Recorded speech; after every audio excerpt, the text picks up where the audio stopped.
Hello ថ្ងៃនេះខ្ញុំចង់មកប្រាប់អ្នកនរគ្នាថាពួកយើងក៏មានលក់ជា patch ខែលរបស់យើង patch ហ្នឹងគឺជាផ្លាកសញ្ញាខែលដែលយើងអាចយកទៅបិទនៅលើអាវក្រោះបិទលើមួកបិទលើអាវអីរបស់យើងហ្នឹងហើយខែលហ្នឹង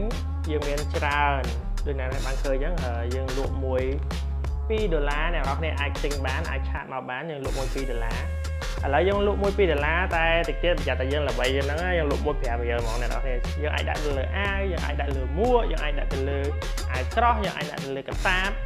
អញ្ចឹងបើសិនជាអ្នកនរគ្នាចង់បានអ្នកនរគ្នាអាច comment ឬក៏ឆាតចូលនៅក្នុង page របស់យើងមកហើយកុំភ្លេចជួយទិញម្នាក់មួយម្នាក់ពីរទៅអាចចែកទៅដល់មិត្តភ័ក្តិណាដែលគាត់ចូលចិត្ត